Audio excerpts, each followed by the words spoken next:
글로벌 비트 출발하도록 하겠습니다. 오늘은 시황 소식 바로 정리해드리도록 하겠습니다. 우리가 하루 쉬는 사이 어제 뉴욕 증시 분위기가 참 좋았습니다. S&P 500과 나스닥 지수가 나란히 최고치를 경신했고요. 그리고 나서 오늘 시장은 한 템포 쉬어가는 듯한 모습이었습니다. 이제 내일이면 이번 주 투자자들이 가장 주시하고 있는 5월 고용보고서가 발표될 텐데요. 일단 이를 두고 보자라는 관망세가 짙어진 분위기였고요. 3대 지수는 보합권에서 혼조로 거래를 마쳤습니다. 히트맵을 열고 전체적인 섹터와 종목별 분위기 확인해 보겠습니다. 오늘은 소재 그리고 임의 소비재 섹터가 0.7% 내외의 상승으로 가장 강하게 올랐고요. 그랬던 반면에 산업과 유틸리티 섹터가 0.8% 내외의 하락으로 가장 큰 약세를 기록했습니다. 빅테크 소식들부터 점검을 해볼 텐데요. 먼저 엔비디아입니다. 전일 5%대에 상승하면서 사상 처음으로 3조 달러를 돌파했습니다. 애플을 제치고 시가총액 2위 기업으로 잠시 진입하기도 했었는데요. 오늘도 사실 개장 직후에는 2% 넘는 상승세를 연출하면서 계속해서 좋은 흐름을 이어가나 싶더니 결국에는 이렇게 1% 넘는 하락세로 거래를 마쳤죠.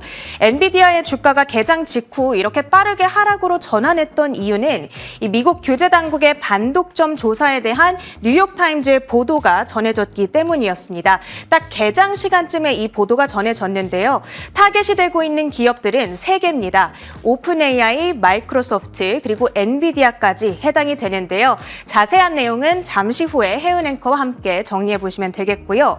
엔비디아는 그런 한편 내일이면 이제 10대 1의 주식 분할을 실행하게 됩니다. 오늘을 기준으로 엔비디아를 보유하고 계신 분들께서는 내일부터 보유 수량이 10배 늘어나게 됩니다. 사실 펀더멘털적으로 변화하는 거는 아무것도 없죠. 그렇지만 한 주당 기존에 100만 원이 훌쩍 넘던 주가가 이제는 10만 원대로 내려오는 것이기 때문에 진입 장벽이 낮아진다라는 측면에서 추가적인 상승이 나올 수 있을지 기대가 모아지고 있습니다. 오늘 FTC의 타겟으로 또 다른 타겟으로 지목됐던 마이크로소프트는 강보합 정도의 수준에서 거래를 마치는 모습이었고요. 애플도 확인해 보겠습니다. 엔비디아의 하락으로 이제 오늘까지 간신히 시가총액 2위 자리를 지켜내고 있는데요. 전일까지는 주가가 8거래일 연속적인 상승을 나타냈습니다. 다음 주 월요일 시작될 WWDC에 대한 기대감이 최근에 좀 반영되고 있는데요. 앞으로도 계속 모멘텀이 돼줄 만한 소식이 나오겠는가 지켜봐야겠죠. WWDC는 10일부터 14일 다음 주 일주일 내내 열리는데요. 주요한 내용 저희 글로벌6 통해서 확인해 보시면 좋겠습니다. 그런가 하면 기술 섹터 내에서 환하게 초록불을 켜고 있는 이 종목 세일즈포스입니다. 이사회 멤버이자 행동주의 투자자 밸류액트의 공동 CEO 메이슨 모핏이 CRM에 대한 지분을 늘렸다 이런 소식이 전해졌고요. 그 외에도 영국의 새로운 AI 센터를 오픈한다는 소식이 전해졌습니다. 규모가 1,100평 이상이라고 하고요. 업계 다른 기업들과의 콜라보를 성사시키고 AI 훈련을 강화시키는 이런 용도로 사용이 될 예정이라고 합니다. 이런 소식들 소화해 가면서 세일즈포스의 주가는 오늘 2.6% 강세를 연출했고요. 이제는 242달러 수준까지 다시 회복을 해주고 있습니다. 그 밖에 특징주들도 확인해 보겠습니다. 첫 번째로는 운동복 기업인 룰루레몬 먼저 볼 텐데요. 1분기 호실적을 발표해 줬습니다. EPS와 매출 보시다시피 모두 기대 이상이었습니다. 거기다가 더불어서 연간 가이던스까지도 시장에서 기대하던 것 이상으로 제시를 해줬는데요. 그러다 보니까 비록 현 분기에 대한 가이던스가 다소 약하게 제시되기는 했지만 주가가 모처럼 시원한 상승세를 연출해줬습니다. 4.8% 오름세 323달러 선을 터치한 채 거래를 마쳤습니다. 다음으로는 화물 운송업체인 올드 도미니언도 확인해 보겠습니다. 나왔습니다. 화물 운송량의 증가세가 둔화하고 있다라고 발표를 했는데요. 4월에는 2.3% 증가를 했었는데 5월에는 1.5% 증가로 여전히 오르기는 했지만 그 오름 폭이 조금 줄어들었습니다. 아무래도 실망감을 좀 일으키는 소식이다 보니까 올드 도미니언의 주가는 오늘 3% 넘는 내림세를 연출했고요. 170달러 선을 반납하기도 했습니다. 다음으로는 리비안도 확인해 보겠습니다. 엔비디아의 칩을 탑재한 R1 픽업 트럭 그리고 SUV에 대한 업그레이드 내용을 발표해 줬는데요. 사실 외관 디자인적으로는 바뀐 부분이 없습니다. 그런데 배터리, 소프트웨어 등의 기능적인 부분이 향상이 됐다라고 하고요. SUV의 경우에는 가격 역시 $1,000 인상됐다고 발표를 했습니다. 아무래도 호재로 작용할 만한 소식들이 있었다 보니까 리비안의 주가 2.5% 오름세를 연출하면서 11.74달러 선에서 오늘 거래를 마쳤습니다. 마지막으로는 게임스탑까지 확인해 보겠습니다. 게임스탑 급등세를 촉발하고 있는 인물 로어링 키티 활동명으로 활동을 하고 있죠. 키스길이 내일인 금요일 4년 만에 첫 유튜브 라이브 스트리밍을 예고를 했습니다. 그러자 게임스탑의 주가는 47% 급등한 채 거래를 마쳤습니다. 이렇게 간밤 전해졌던 특징주들 정리해드렸고요. 주요 외신 헤드라인은 혜은 앵커가 정리해드립니다. 네, 어제 우리 시장이 휴장이었기 때문에 글로벌6도 함께 쉬어갔습니다. 하지만 미국장은 열렸었죠. 그동안 많은 일들이 벌어졌는데 특히 주요국 중앙은행들이 지속적으로 금리 인하 움직임을 보여주고 있습니다. 간밤에는 유럽 중앙은행이 금리 인하를 단행을 했는데요. 코로나 당시에 금리를 인상하는 데 있어서 연준보다 상당히 신중한 행보를 보였던 ECB가 먼저 움직였다라는 평가가 나오고 있습니다. 월스트리트 저널의 기사인데요. 2019년 이후에 처음으로 금리 인하를 단행한 유럽 중앙은행의 소식 함께 들어보시죠. 유럽 중앙은행 ECB가 이례적으로 미국 연방준비제도보다 발빠르게 통화정책 방향을 바꿨습니다. 이는 전일 캐나다의 기준금리 인하 이후 나온 조치입니다. ECB는 올해 1월만 해도 금리 인하 논의는 이르다는 입장이었지만 3월부터는 금리 인하 쪽으로 방향을 선회했습니다. 라가르드 총재는 이번 회의에서 위원 중 1명을 제외한 전원이 금리 인하에 동의했다고 밝혔습니다. 그러나 이번 ECB의 조치는 매파적 인하라는 평가가 나옵니다. 라가르드 총재는 기자회견에서 인플레이션이 내려가는 길은 울퉁불퉁할 것이라며 반등을 지켜볼 것이며 연속적인 추가 금리 인하에 대한 시장의 기대를 차단하는 발언을 함께 전했습니다. 네, 유럽 중앙은행의 기준금리 인하, 그렇다면 지금 현재 주요국들의 금리 추이는 어떤지도 살펴보겠습니다. 이 진한 파란 색깔 선이 미국의 연준이라고 보시면 되겠고요. 검정색 선이 유럽 중앙은행의 움직임입니다.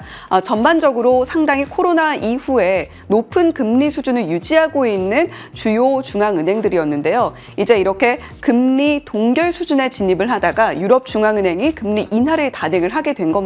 일단은 지금은 평평하게 그려지고 있습니다만 25bp 인하를 결정을 하게 됐고요. 다만 라가르드 총재의 발언을 주목해 볼 만한 것이 추가적인 인하에 있어서는 우리가 물음표를 던져볼 수 있다. 인플레이션으로 가는 길 상당히 험난하다라는 이야기를 내놓은 겁니다. 자, 그렇다면 지금 ECB가 바라보고 있는 유럽의 물가 추이는 어떨까요? 2024년 그리고 2025년까지도 물가 전망을 상향하는 모습을 보였던 ECB였습니다. 전반적으로 2024년부터 2026년까지 앞으로 어떻게 전망하는가에 대한 이야기를 하고 있는데요. 전반적으로 인플레이션 전망치를 기존에 전망했던 것보다 상향하는 모습을 보여준 겁니다. 빨간 색깔 바가 이번에 전망치라고 보시면 되겠고요. 검정색 바보다 긴 모습을 살펴볼 수가 있습니다. 이렇게 유럽 중앙은행의 물가 전망 상향 이후에 우리가 과연 연준은 어떤 스텝을 밟을 것이냐 이쪽을 또 바라볼 수밖에 없을 텐데요. 일단 어제와 오늘의 큰 차이는 없었습니다만 11월과 12월 FOMC에서 금리 인하 쪽에 베팅을 하는 확률이 조금 더 늘었다, 아주 소폭 늘었다라는 부분 체크해 보시면 좋겠습니다. 일단 이번 6월 FOMC 이후에는 연준이 바라보는 미국의 경기 전망이 함께 발표가 될 것인데 이 부분까지 주목을 하면서 미국이 그리고 연준이 언제 금리 인하를 단행할 것인지 우리가 계속해서 체크를 해볼 필요가 있겠습니다. 자, 다음 기사 살펴보시면요. 이 연준이 결정을 하는 데 있어서 상당히 중요한 것은 결국 고용 지표일 겁니다. 고용 데이터들이 상당히 많이 쏟아지고 있는 한 주고요. 오늘 밤에는 또 고용 보고서가 발표가 될 텐데 이 고용 보고서까지 상당히 크게 주의를 하셔야 되겠습니다. 전반적으로 혼조세를 보이고 있는 최근의 미국의 경기 지표인데요. 급격하게 침체가 되지 않으면서 완만하게 연착륙할 수 있는가가 관건이 될 전망입니다. FOMC를 앞두고 고용 보고서를 주목하고 있는 현재 미국 시장 상황 함께 들여다보시죠. 미 노동부가 5월 26일에서 6월 1일 사이 신규 실업수당 청구 건수가 22만 9천 건으로 한 주 전보다 8천 건 늘었다고 현지 시간 6일 밝혔습니다. 이는 월가 예상치 22만 건을 소폭 웃돈 수치입니다. 최근 잇단 고용 둔화 신호가 나오고 있지만 20만대 초반의 실업수당 청구 건수는 역사적으로 매우 낮은 수준이어서 실업수당 청구 건수만 고려하면 여전히 고용시장이 강하다는 평가가 나옵니다. 그러나 전일 발표된 ADP 민간 고용 지표와 ISM 제조업 지표 등은 미국 경기에 대한 하락 시그널을 제공하고 있다는 평가도 함께 나오고 있습니다. ADP 민간 고용 어떻게 나왔는지도 함께 살펴보시죠. 5월 ADP 민간 고용은 15만 2천 건가량으로 발표가 됐습니다. 그래프를 보시면 살짝 이렇게 좀 꺾이는 모습을 보실 수가 있는데요. 컨센서스와 전월치 모두 하회하는 모습을 보여줬던 ADP 민간 고용 지표입니다. 물론 ADP 민간 고용 지표 자체는 노동부에서 발표하는 데이터보다는 그 영향력이 상당히 작다라고 보시면 되겠는데요. 일단 소폭 늘어났던 이번 주 신규 실업수당 청구 건수와 함께 지켜볼 만한 데이터다라고 살펴보시면 좋겠습니다. 자, 그리고 저희가 쉬어가는 사이에 또 나왔던 데이터가 있습니다. ISM 서비스업 PMI였는데요. 이번 주에는 또 ISM 제조업 PMI도 받아봤습니다. 제조업 PMI와 서비스업 PMI가 또 다른 행보를 걷고 있습니다. 제조업 PMI 같은 경우는 2달 연속 둔화세를 보였고 상당히 좋지 않은 모습을 보이면서 미국 경제가 빠르게 침체 국면으로 접어들고 있는 것이 아니냐라는 의문을 시장에 던졌다면 ISM 서비스업 PMI의 경우에는 8월 이후에 최고 수준을 또 기록을 하게 됐습니다. 서비스업 물가가 잡혀야 된다라는 것을 지속적으로 강조하고 있는 연준의 움직임인데 그럼에도 불구하고 서비스업이 이렇게 호황을 보이고 있다라는 것은 연준의 셈법을 더욱더 복잡하게 만드는 요인이 되겠죠. 제조업과 서비스업 PMI의 추이는 지속적으로 지켜보셔야 되겠고요. 뱅크 오브 아메리카에서 이런 자료를 내놨습니다. 대선이 열리는 해에는 정책금리의 조정, 그러니까 인하가 되든 인상이 되든 단행이 이루어졌다라는 자료를 내놨는데요. 올해는 또 대선이 이루어지는 한 해이기 때문에 그리고 금리 인상 쪽보다는 인하 쪽에 더 무게가 실리는 한 해이기 때문에 결국 연준이 올 한 해를 정책금리의 변동 없이 그냥 보내지는 않을 것 같다라는 그래프로 참고를 해보시면 좋겠습니다. 일단 연준이 금리 인하를 올해 하긴 할 것 같은데 얼마나, 어느 정도의 폭으로, 어느 시기에 할 것인가도 주요 포인트가 되겠죠. 지속적으로 지켜보셔야 되겠습니다. 자, 세 번째 헤드라인으로 이어가 보겠습니다.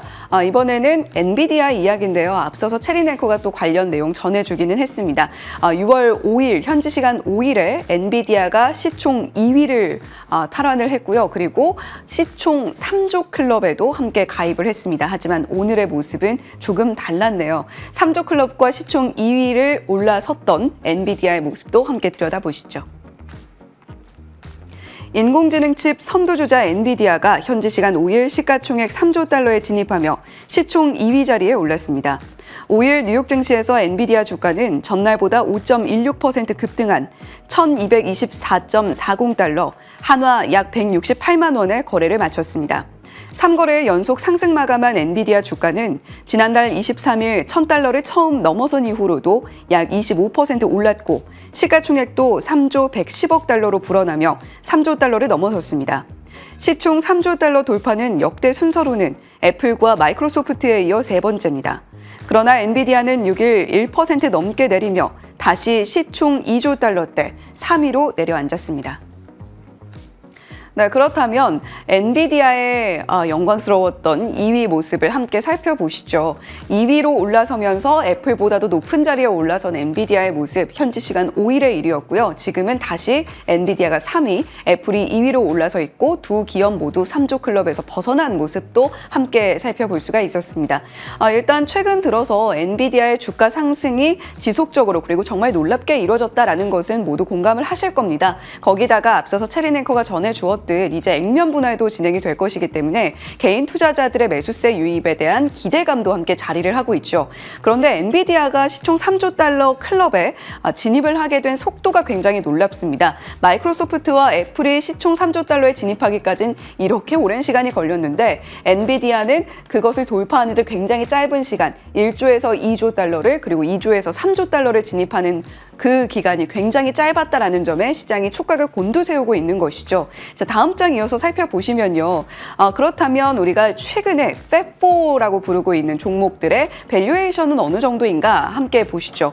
팹4라고 불리고 있는 종목은 엔비디아, 알파벳, 메타 그리고 아마존 이렇게 분류를 하고 있습니다. 엔비디아의 경우에는 현재 39.1로 가장 높은 밸류를 보이고 있고요. 그 다음으로 차지하고 있는 기업이 아마존 그리고 메타와 알파벳은 상당히 비슷한 추이를 보여주고 있습니다. 이렇게 팹4 종목들의 밸류에이션 지금 뭐 시장에서는 높지 않다, 적정한 수준이다라는 이야기도 나오고 있습니다만 지속적으로 어느 정도의 주가 레벨인지 지금 진입을 하기에는 어느 정도인지 계속해서 주시를 하실 필요는 있겠고요. 거기다가 또 들려온 소식이 있습니다. 젠슨 황 CEO의 보유 주식을 매각한다라는 소식인데 이것은 사실 새로운 소식은 아닙니다. 아무래도 CEO가 주식을 매각한다라는 소식은 주가에는 그렇게 긍정적으로 작용을 하지는 않는데요. 그럼에도 불구하고 사실 이미 공시가 됐던 내용이고 내년 3월까지 최대 60만 주 매각할 예정이다라는 부분까지 체크해 보시면 좋겠습니다. 더불어서 엔비디아가 간밤 주가 하락이 나왔던 이유는요. 마이크로소프트, 오픈 AI의 합병 문제와 함께 더불어서 빅테크 기업들에 대한 반독점 조사에 나선다라는 이야기가 들려왔기 때문인데 이 소식은 어떻게 흘러가게 되는지 그 추이도 계속해서 살펴보고 글로벌 식스에서 전해드릴 만한 내용이 있다면 역시 이 시간을 통해서 전해드릴 수 있도록 하겠습니다. 자, 마지막으로 유가와 비트코인, 금 가격까지 함께 들여다보시죠. 유가가 2거래일째 상승을 이어가고 있습니다. 캐나다에 이어서 유럽도 기준금리 인하를 단행한다라는 소식 에 힘입어서 유가가 2%가량 상승하는 모습을 보여줬고요. 75달러 선 중반까지 다시 올라와 있습니다. 최근에 오펙 플러스의 감산 조치 연장에도 불구하고 유가가 지속적으로 하락세를 이어갔는데 다시 반등이 나와주고 있다는 부분 체크해 보시면 좋겠고요. 비트코인 여전히 7만 달러 선 유지를 하고 있고 금, 은, 구리 가격 동반 상승세 펼치고 있습니다. 지금까지 글로벌 비트 전해드렸습니다.